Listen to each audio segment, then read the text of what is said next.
contexto de la materia estaba fundamentado en algunas leyes con las cuales estuvimos trabajando, ¿no? Obviamente, en primera aproximación vimos la ley de Gauss, en la cual habíamos estudiado que la divergencia del campo eléctrico tenía que ver em, con la densidad volumétrica de carga, ¿no? Por unidad de permitividad de vacío, ¿sí? De alguna manera, nosotros por ahí lo que hicimos, si uno quería verlo por ahí distinto, a ver si puedo anotar acá. Sí. Uno lo que hacía acá, esto era exactamente, si uno, por ejemplo, esta expresión, esperen que yo estoy como admitiendo gente a medida que estoy explicando, ¿eh? Se aplica una integral en B, ¿sí? Y armo una especie de volumen, ¿sí? A partir del cual esté evaluando esa divergencia, ¿no?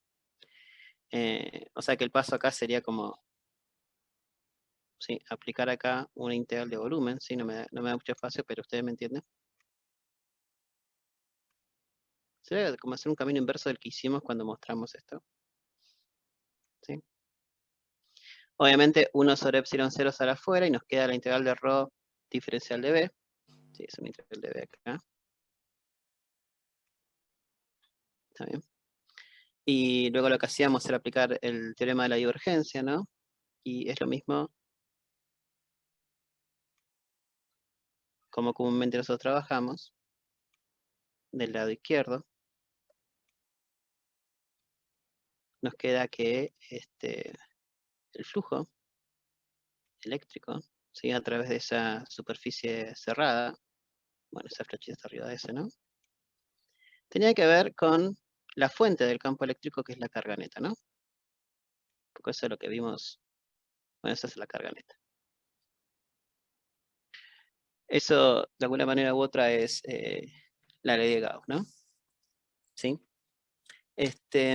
Trabajamos con esa ley, vimos que en condiciones de simetría pudimos usarla para calcular campo eléctrico, aunque siempre dejamos claro que es una ley fundamental del electromagnetismo y nosotros no podemos calcularla como una ley para calcular campos, sino que es una ley que manifiesta el comportamiento del flujo. Nos dice que el flujo eléctrico a través de una superficie cerrada, entonces, es igual a la carga encerrada, ¿no? Por unidad de permitividad. ¿Sí? Bueno, ya lo hemos visto.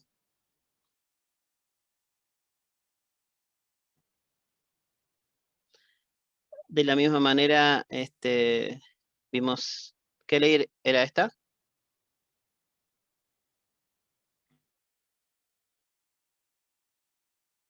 ¿Qué ley era esa?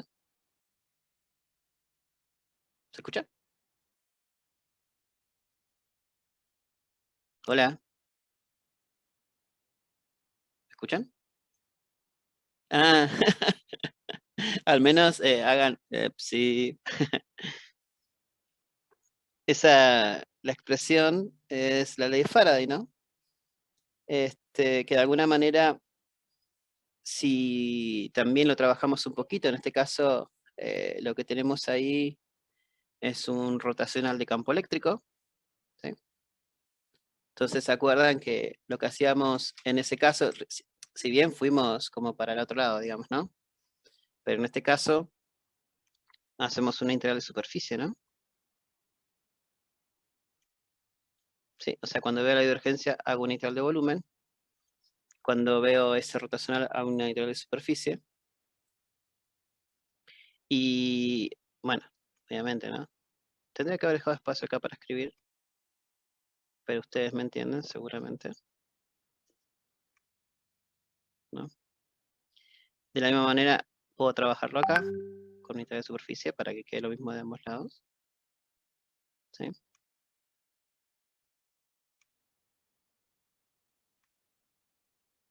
¿Está claro?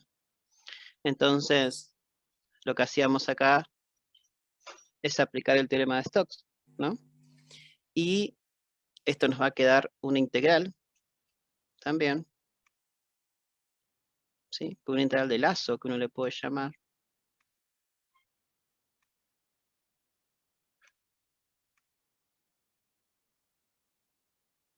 Estas son cosas que voy rápido porque ya las hemos discutido, ¿no? ¿Sí? De este lado, la derivada parcial sale fuera de la integral, ¿no? Como una derivada total, digamos, ¿no? Como un diferencial total. Y lo que queda es la integral de b diferencial s, y eso no es otra cosa que el flujo, ¿no? Todas cosas que ya hemos visto.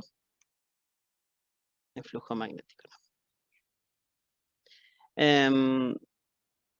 Ahí teníamos una representación que ya hemos visto. ¿Sí? Fíjense que lo que nos quiere decir es que una variación del flujo magnético en el tiempo, de alguna manera nos está originando un campo eléctrico circundante, ¿sí?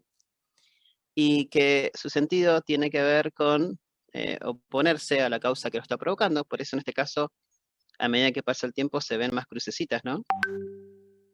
¿Por qué? Porque si meto más crucecitas, yo voy a querer se origina alrededor, ¿sí? De modo tal de que la dirección, el sentido de estos campos eléctricos, si hago regla a mano derecha, me originen campos, digamos, que me apunten, ¿sí? Salientes, ¿sí? Oponiéndose a la causa que lo está provocando.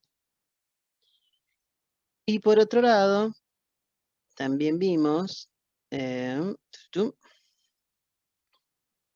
nada, lo que uno parafraseó como la ley de Gauss del magnetismo, donde conceptualmente lo que nos quería decir era que si hacíamos la integral cerrada, ¿sí? De B diferencial S, que va a ser el flujo magnético, eso nos daba 0 porque las líneas de campo magnético son cerradas, y la idea conceptual es que no existen esas fuentes, ¿no? No hay monopolos ahí, digamos, ¿no? Aisladas, digamos, ¿no? No es lo mismo que ocurre con el campo eléctrico. Bueno, de alguna manera esas cosas ya las hemos discutido, ¿sí?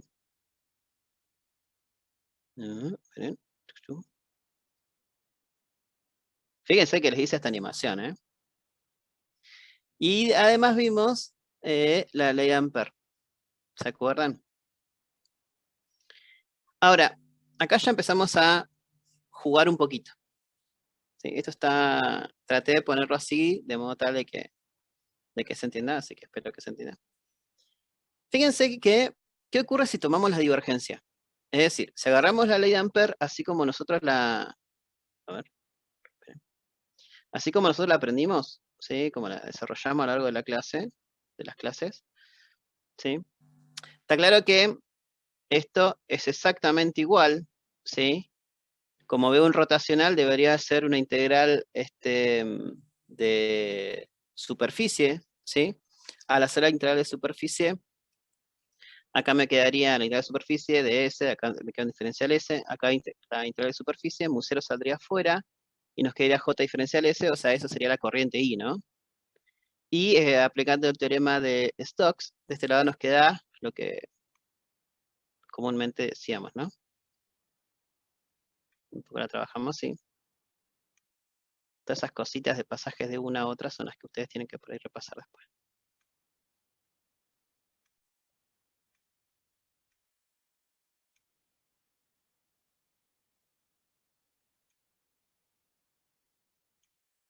¿Sí? Bien. Ahora, fíjense, sí. ¿Qué ocurre si tomamos la divergencia? Si hacemos un jueguito y tomamos la divergencia de esta expresión. A ver si alguno me puede llegar a intuirlo. Me cuento hasta 10, si no, les sigo contando yo. ¿Qué haríamos para tomar la divergencia?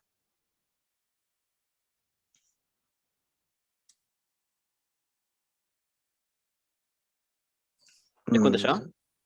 El determinante. A ver, un poquito más. Bueno, a ver, si tomamos la divergencia directamente, o sea, aplicamos el operador a ambos lados, ¿sí? ¿Y cuánto daría esto? La divergencia de un rotacional de ese campo. un resultado absolutamente trivial de Cero. los campos. Seropio, ¿no? Eso da 0.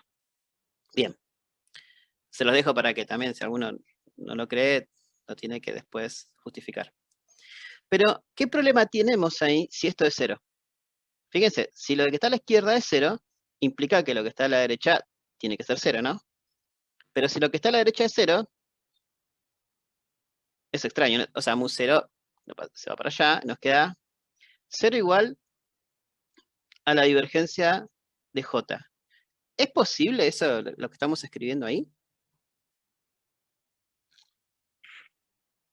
¿Quién sería J? J es la densidad de corriente, ¿no? ¿Está bien? O sea, lo que estamos diciendo es que si aplicamos la divergencia de J, ¿sí? Eso me daría 0. ¿Pero eso no sería algo inconsistente? ¿Qué dicen ustedes?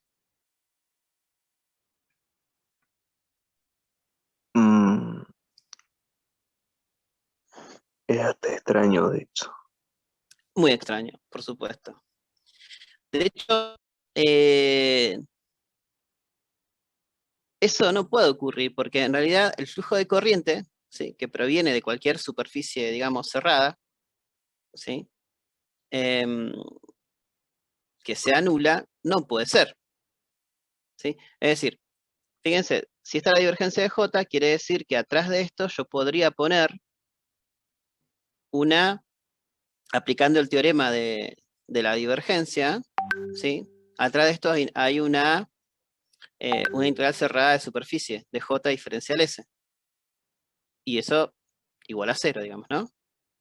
Entonces no puede pasar que el flujo de corriente, sería un flujo de corriente que proviene de cualquier superficie cerrada, sea nula. O sea, de alguna manera, esas corrientes están originadas por cargas, digamos, ¿no? Entonces, de hecho, lo que se sabe, ¿sí? Después voy a contar un cachito más de para contar un poquito sobre esto. Lo que se sabe en realidad es que la divergencia de J es igual a la derivada negativa en el tiempo de la densidad volumétrica de carga. ¿Sí? Y eso está buenísimo. Si uno lo piensa eso, este resultado, está genial. ¿Por qué? Porque ¿qué nos quiere decir esto? La interpretación de este término, ¿cuál será? De ese resultado. La idea es que el flujo de corriente a través de una superficie cerrada tiene que ser igual a la variación negativa de la carga que se encuentra dentro de esa superficie, ¿no? No sé si se logra entender ese concepto. O sea, de alguna manera lo que estoy diciendo es esto, ¿no? Si nosotros tenemos una superficie cerrada, ¿sí? Y, por ejemplo, tenemos un diferencial S que apunta hacia afuera.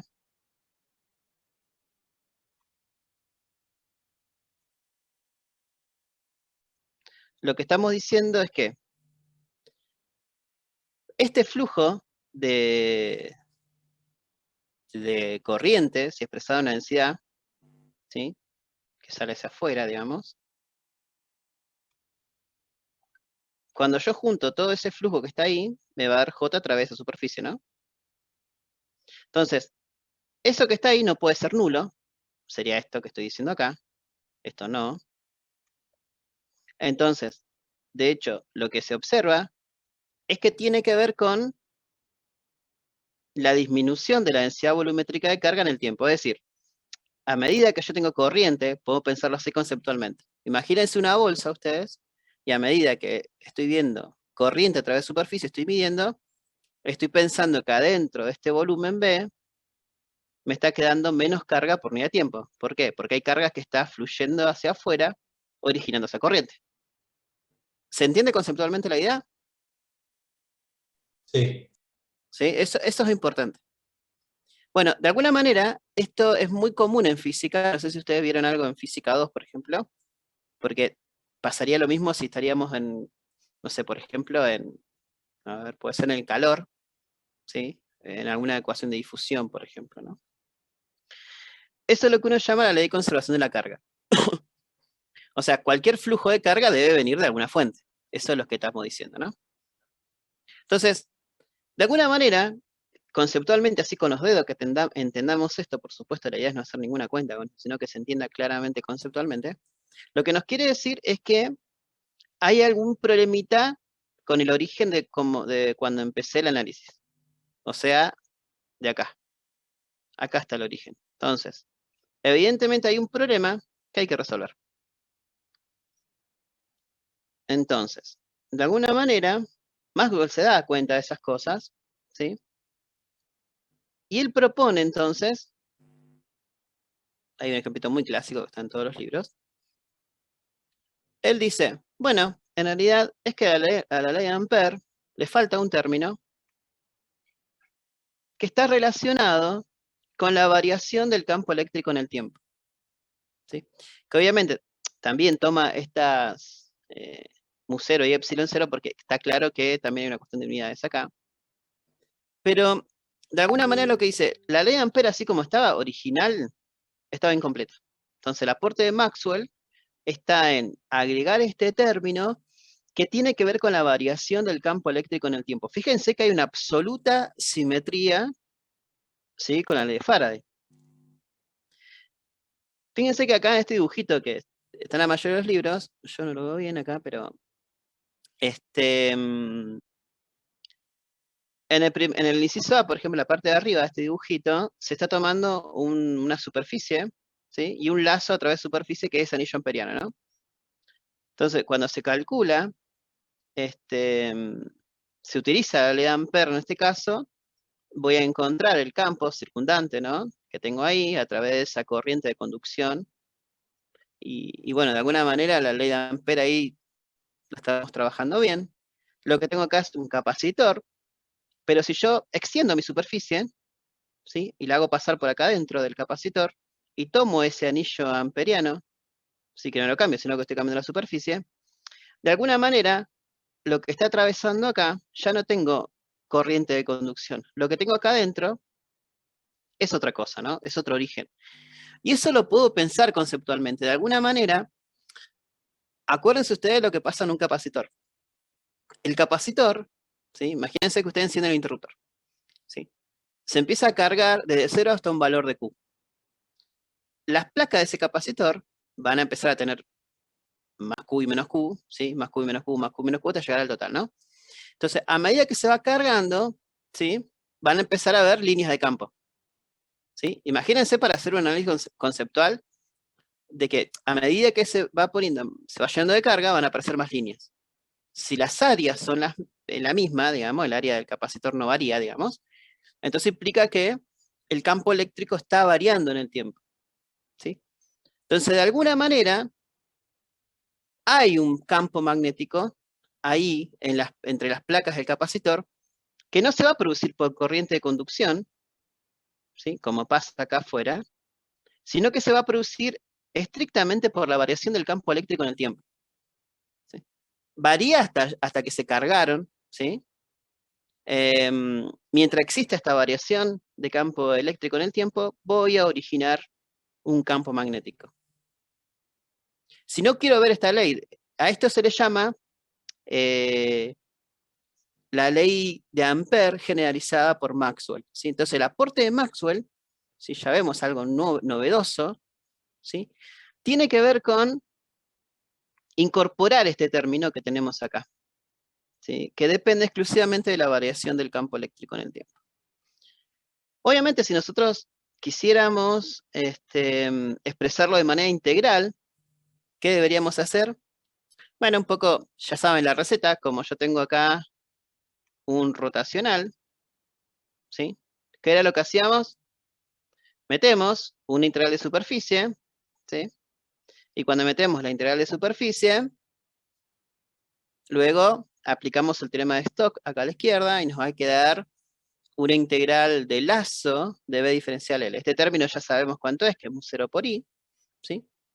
Y acá, cuando meta la integral de diferencial S, ¿sí?, la integral se va a meter acá, la derivada esta parcial va a salir afuera de la integral como derivada total, digamos, y nos va a quedar la derivada respecto de t del flujo eléctrico, ¿no? un poco eso lo que escribí ahí. O sea, esto es exactamente. Entonces, tarea, para pasar de arriba acá abajo, lo que tengo que hacer entonces es aplicar un integral en S, ¿sí? Y trabajar un poquito. Bueno, diferencial S, ¿no? ¿Se ve? Entonces, fíjense que al sacar mu0, factor común acá, tenemos este término que obviamente como está sumando a otro que tiene unidad de corriente, este término también tiene unidad de corriente y se lo suele llamar ID, con un subíndice D, así como corriente de desplazamiento. ¿Sí? Entonces, parafraseemos eso, esa corriente de desplazamiento que tenemos ahí se debe exclusivamente a la variación del flujo eléctrico en el tiempo. ¿Sí? Entonces, hay una plena simetría respecto de la ley de Faraday, ¿no? Acá un poquito, este dibujito muy parecido al anterior, al que estaba en la diapositiva anterior, fíjense que tomamos lo que tenemos ahora en las crucecitas, en vez de ser el campo magnético, es el campo eléctrico.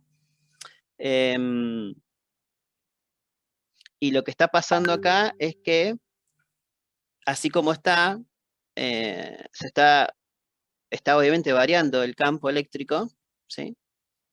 En el tiempo, ¿sí? Está aumentando ese flujo. Entonces, lo que tengo acá es que hay cada vez más crucecitas. ¿Por qué? Porque así como está, B, fíjense que B, con la regla de la mano derecha, hace ese giro, sería horario, ¿no? ¿Por qué? Porque va positivo respecto de B, no va como en el caso anterior de la ley Faraday que se opone a la causa que lo provoca, ¿no? Entonces, de alguna manera, un flujo magnético que variaba en el tiempo, ya como lo habíamos dicho en la ley Faraday, inducía un campo eléctrico.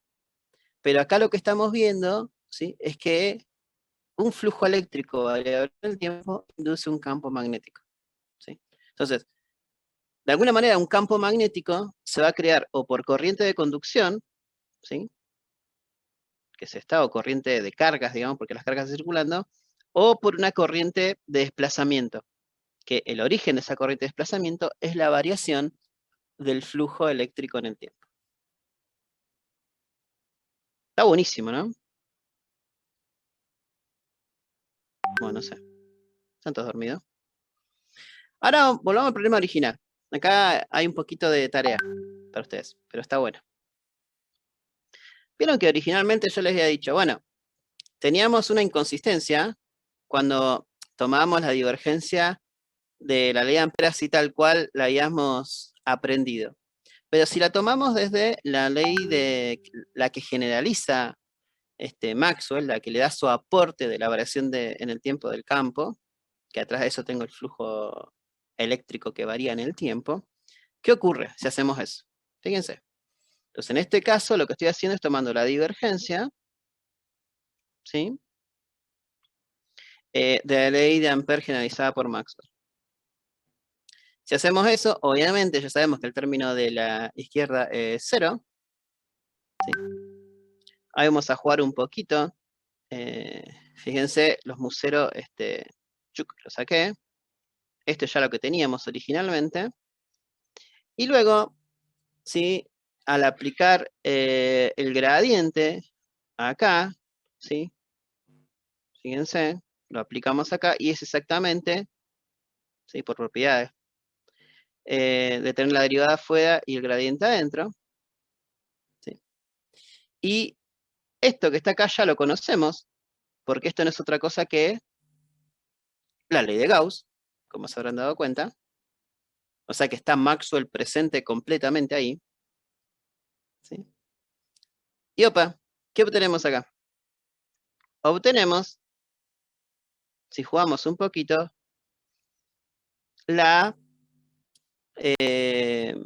expresión de la conservación de la carga, lo que uno llama en física la ley de continuidad. ¿Sí? Fíjense que está buenísimo, ¿no? Entender ese resultado es genial. Fíjense ahora, si por ejemplo quisiéramos, de alguna manera, eso es lo que les daría de tarea a ustedes, pero Pero si quieren trabajarlo un poquito más, a ver, les doy una manito. O sea, lo que queremos hacer con esto es interpretar que la corriente eléctrica no se genera de manera espontánea, eso es lo que quiero decir, ¿no? Y necesitamos que la carga esté variando en el tiempo. O sea, si se acuerdan el dibujito que hice antes, o sea, pensemos en esto, ¿no? Que yo estoy encerrando una carga, o encerrando en realidad en un volumen, ¿sí? Una densidad volumétrica de carga, ¿sí? Un cierto diferencial S,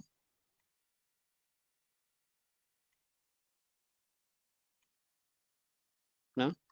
Y cuando yo vea a través de esta superficie cerrada, que yo mida J,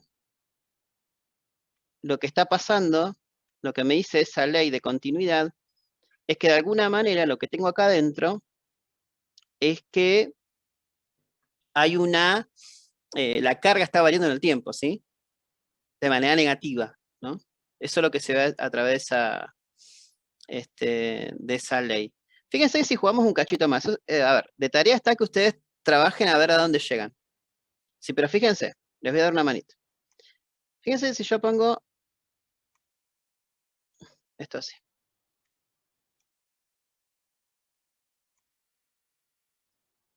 Yo no sé si se va a entender algo después. Sí, se durmieron todos. Solo para saber y que no me sienta mal, dígame alguien si está despierto. Sí, sí, Sí, profe. acá presente. Uno que sea que diga, sí, no se entiende, pero sí despierto. Bueno.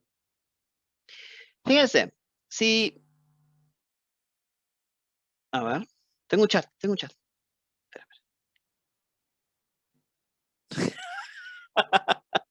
Ahora me siento mejor. Yo mudo como si estuviera en un santuario o como si fuera misa. Bueno, no me hagan reír porque me desconcentro. Bueno, imagínense ahora, lo único que hice fue pasar restando eso que está ahí, así que voy a ir más despacio. Imagínense ahora que yo hago acá hago una integral de B.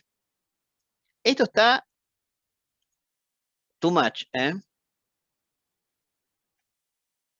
Dije, esto se los voy a contar porque no suelo contarlo mucho, ¿eh? Bueno, se entiende que no está elevado al diferencial de B. A ver, voy a hacer las cosas bien porque si no...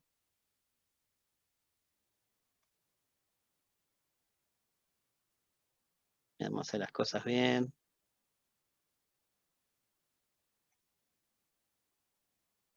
En realidad yo me apuro porque después estoy una hora y algo explicando y bueno, dicen que más de 40 minutos nadie te presta atención. No sé si era cierto. Díganme ustedes.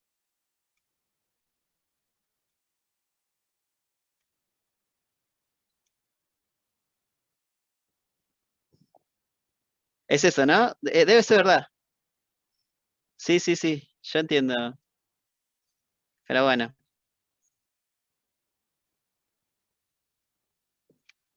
Sí, sí, aparte yo hacía sí, yo estas cosas solía hacerlas con más detalle encima.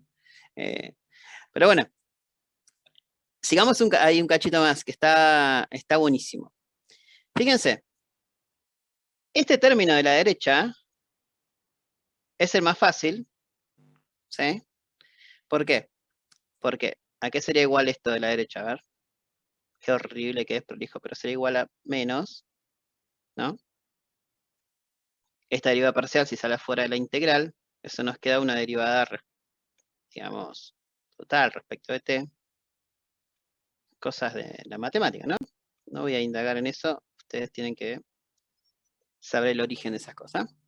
Y nos queda la integral en b, no le puse, de rho diferencial en b, de b. ¿A qué es igual eso? La integral de b de rho diferencial de b.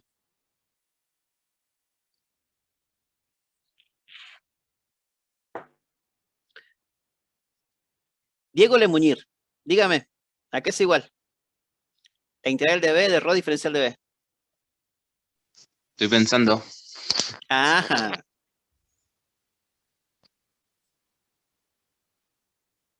La carga eléctrica. Pero qué bárbaro. Q. Le podemos poner Q a eso, ¿eh? Bueno, y de acá, esto es precioso. De acá podemos aplicar, ya saben, ¿no? Si tenemos esa integral de volumen, si de la divergencia de J, esto es exactamente lo mismo que aplicar el teorema de la divergencia, y esto que es igual a la integral de J diferencial S. ¿Están de acuerdo?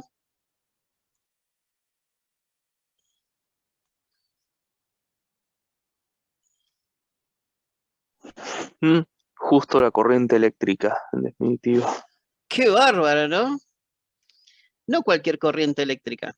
Todo esto que está acá es la corriente eléctrica I, que nos da, quería que lo hagan ustedes, que se lo hice casi todo yo. Nos da menos de Q de T. Fíjense, primero que la corriente es de Q de T, ¿sí? Y lo que nos quiere decir esto es que yo estoy haciendo una integral de superficie cerrada, contando todos los J diferenciales, y toda esa integral me